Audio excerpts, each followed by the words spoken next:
I love cheese. I love pizza. I want to have cheese, but if this is what it means, if this is what has to happen for me to have cheese, come on. Like, I have to take responsibility for this, and I have to stop eating cheese, and that's what I did. So let's talk a little bit about the ethical side of veganism, right? There are many reasons why someone might choose to be vegan, and one of them, a major one, is of course ethics. Vegan for the animals, right? But a lot of people don't know necessarily why milk, for example, is unethical. We're not killing the animal. It's just they can sort of see why eating meat is unethical. You're killing the animal. Okay, I can see that argument, but they don't understand why. Why is milk unethical? Why is eggs unethical? So I thought I'd go into that today, talk a little bit about my own motivations for being vegan from an ethical point of view, and just clear up a little bit of those questions that a lot of people might have.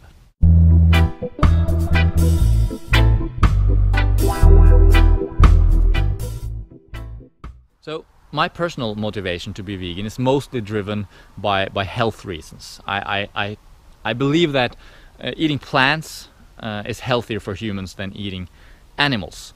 There's also the environmental aspect. You know, it's better for the environment for a variety of reasons. But certainly the ethical aspect is also a huge part of my own motivation why I'm vegan.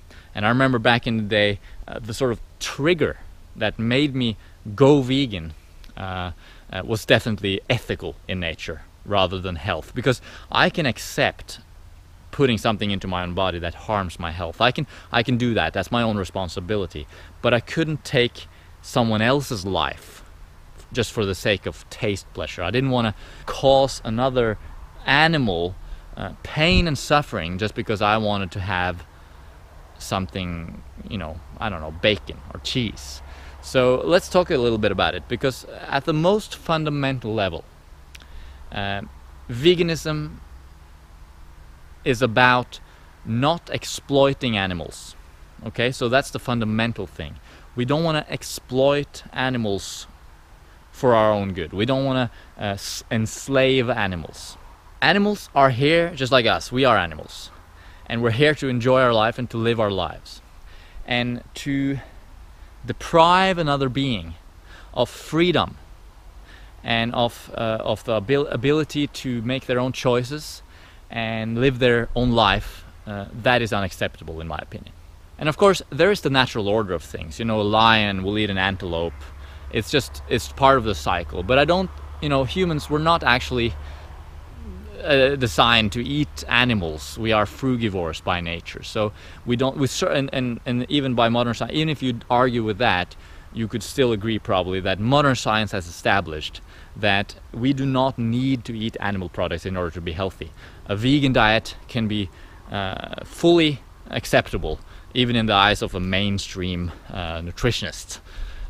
But I certainly believe that it would be optimal, and actually the only way to thrive is to eat a plant-based diet. But that's another story altogether. Now, so that's that fundamental sort of belief in veganism, is that we don't want to exploit animals.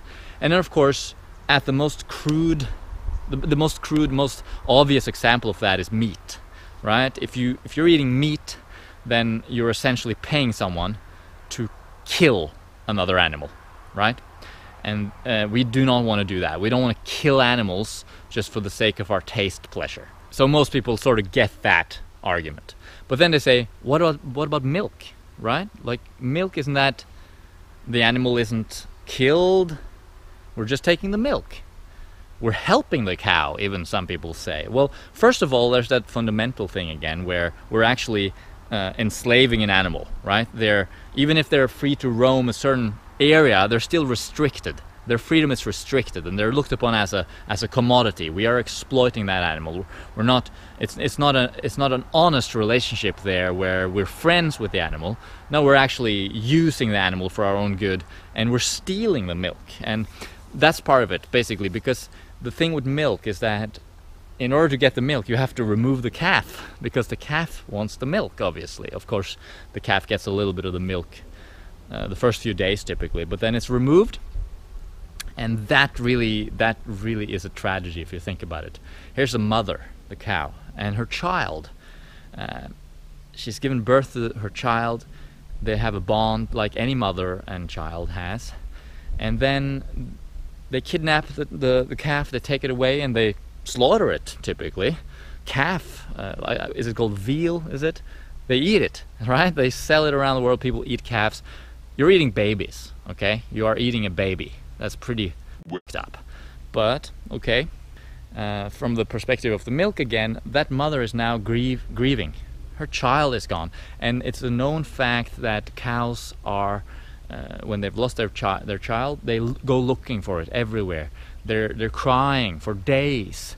They might even jump the fence, running around looking for their child, just like any mother would. If they lose their child, they would go looking for it.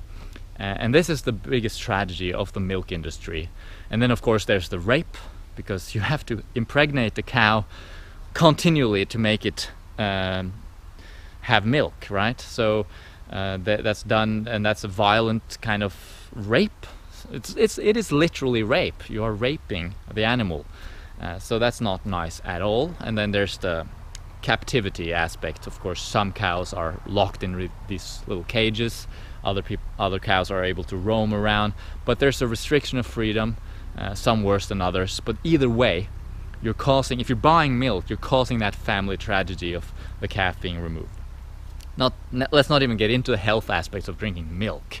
Milk is for babies, and cow's milk is for cows, not for humans. So it makes no sense at all from a biological perspective. And then there's eggs, right? What about eggs? Aren't they? That's not unethical, is it? Just the egg is there, you can just take the egg, no problem.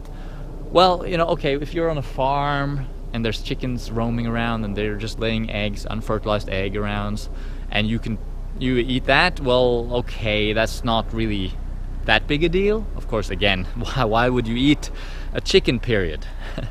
That's what it is.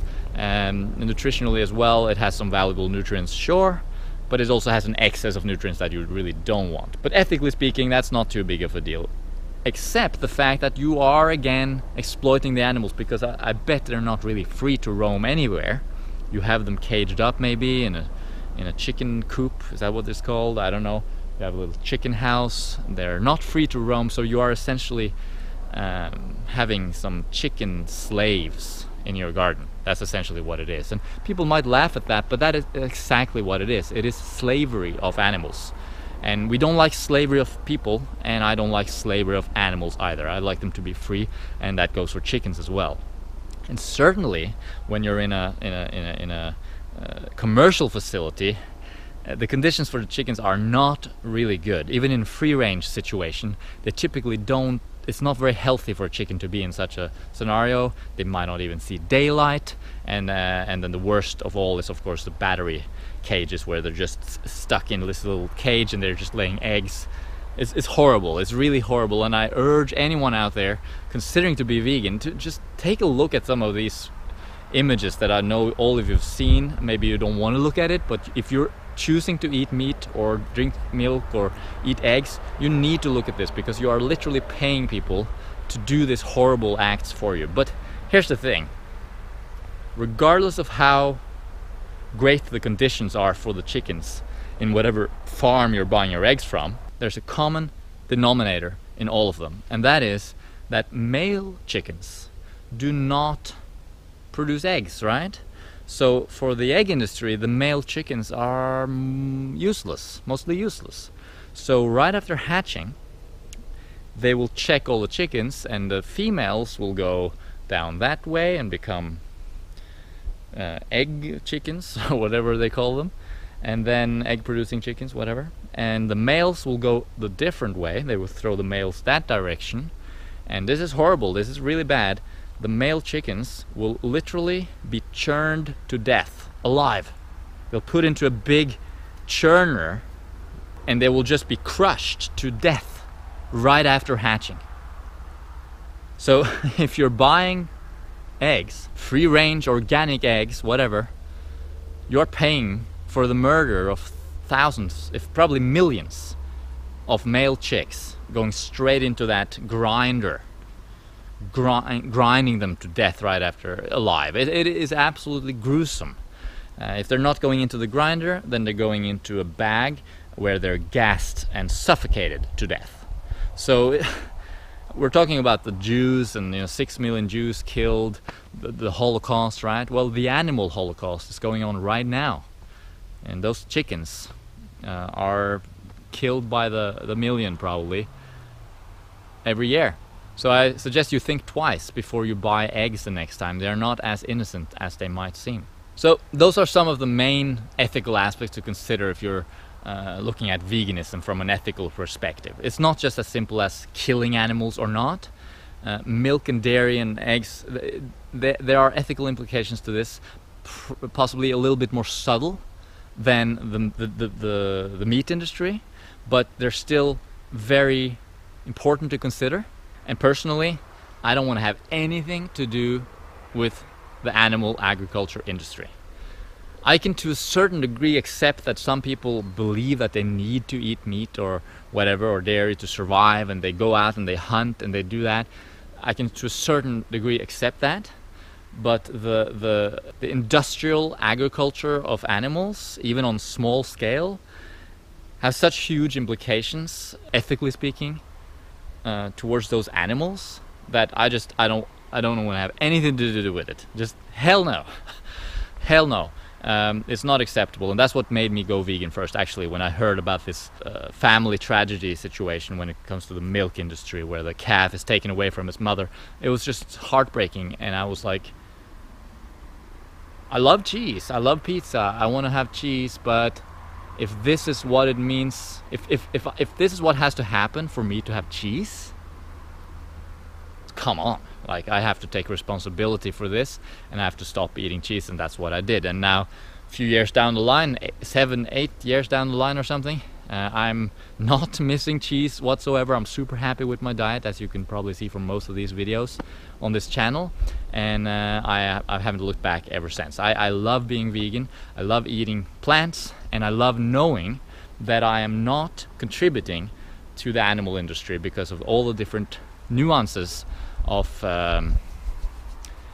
exploitation that's going on, slavery. Let me know in the comments if you're vegan, if you consider these things. If you have any questions, of course, if you're thinking about becoming vegan, you can always send us a message maybe at our Sweet Natural Living Facebook page, or you can set up a coaching session with me if you want to learn about transitioning to be a vegan or how to do it or whatever. I do recommend going cold turkey though, just like overnight, bam, vegan. Because as soon as you realize the ethical implications of eating animal products, based on some of the things that I mentioned today, it really becomes unacceptable to eat anything like that. Like, once you know this, you just can't unknow it. And I personally couldn't sleep at night if I knew that I was in any way contributing to the horrendous nature of the animal food industry. Thanks for watching. Let me know what you think in the comments. Check out some of our other videos on veganism by checking out our channel. We'll put a video here somewhere as well. Hope you're having a good day. Eat plants and be happy. And of course, that will make the animals very happy as well. Thanks for watching. Bye.